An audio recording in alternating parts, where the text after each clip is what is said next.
Hi everyone, আজকে আমরা করব class 12 semester 3 ABTA test paper 2025-26 ইতিহাস একটি সেট করব, যেটি তোমরা বের করো তোমাদের টেস্ট পেপার বই।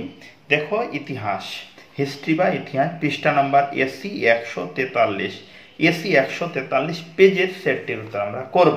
তাহলে আমরা প্রথমে বের করি এসি 143, 1 মিনিট বের করি। এই যে বেরিয়ে গেল এসি 143। এখান থেকে সম্পূর্ণ সেটটির সমাধান পরপর আমরা করব।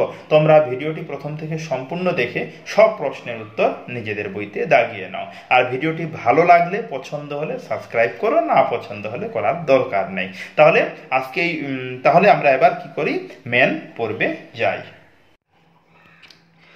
পৃষ্ঠা নাম্বার এসি 143, ইতিহাস। নাম্বার 1, আল বিরুনি ছিলেন একজন। এটির উত্তর করবে অপশন বি, আরবীয় পণ্ডিত। নাম্বার 2, মার্কো পোলোর মুখে তার ভ্রমণ বৃত্তান্ত শুনে তা লিপিবদ্ধ করেন। এটার উত্তর হবে option A, Rustichello. Number 3, the traveller of Islam বলে অভিহিত করা হয়। উত্তর হবে অপশন ডি, ইবন বতুতাকে। নাম্বার 4, আব্দুর রাজ্জাক বিজয়নগরে ছিলেন। এটার উত্তর হবে 1443 থেকে 44 খ্রিস্টাব্দ পর্যন্ত। এবার নাম্বার 5, বার্নিয়ে ভারতের কোন বন্দরে প্রথম আসেন? এটির উত্তর করবে অপশন বি, সুরাট বন্দরে। নাম্বার 6, মধ্যযুগে ভক্তিবাদী সাধকরা ছিলেন। এটির উত্তর হবে অপশন ডি, বর্ণ ও জাতিভেদ প্রথার বিরোধী। নাম্বার 7, দোহা রচনা করেন। এটির উত্তর হবে অপশন সি, কবির। নাম্বার 8, বাংলার ভক্তি আন্দোলনের প্রাণকেন্দ্র বলা হতো। এটির উত্তর হবে অপশন এ, নবদ্বীপকে। তারপরে নাম্বার 9, খাজা মঈনুদ্দিন চিশতির দরগা অবস্থিত আজমির। এর আগের সেটটা তো এই প্রশ্নটি কিন্তু ছিল। নাম্বার 10, সুফিদের কীর্তন বা বাউল ধর্মী গান কি নামে পরিচিত? উত্তর হবে কাওয়ালি নামে পরিচিত। তারপরে নাম্বার 11, সঙ্গম বংশের শেষ রাজা ছিলেন। উত্তর হবে বিরূপাক্ষ। নাম্বার 12, আদিনা মসজিদ নির্মাণ হয়। উত্তর হবে অপশন এ, 1369 খ্রিস্টাব্দে। নাম্বার 13, এম্পেরিয়াম শব্দটি হলো একটি। উত্তর হবে অপশন বি, ল্যাটিন শব্দ। নাম্বার 14, মুর্শিদ কুলি খান কবে বাংলা দেওয়ান হিসাবে নিযুক্ত হন? উত্তর হবে অপশন সি, 1700 খ্রিস্টাব্দে। নাম্বার 15, দস্তক কথাটির অর্থ? এটির উত্তর করবে অপশন সি, বাণিজ্যিক ছাড়পত্র। নাম্বার 16, ম্যাঙ্গালোরের সন্ধি স্বাক্ষরিত হয়।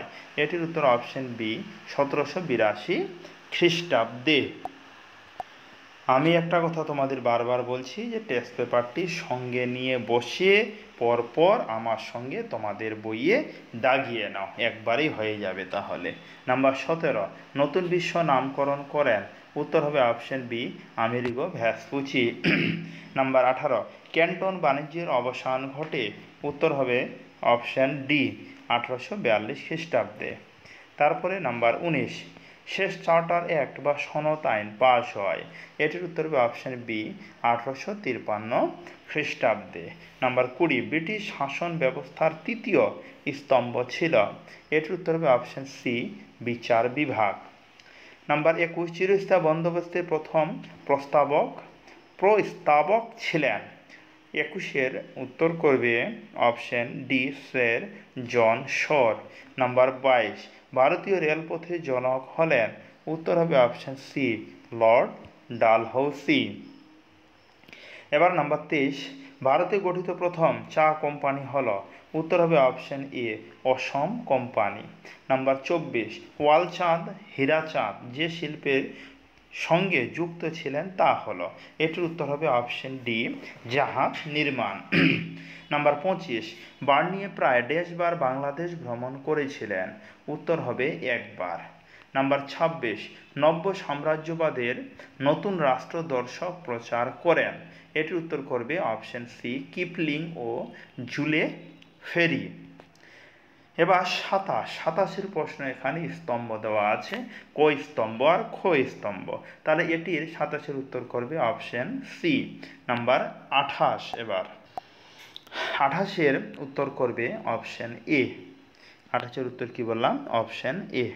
নাম্বার 29, 29-এর উত্তর হবে অপশন ডি।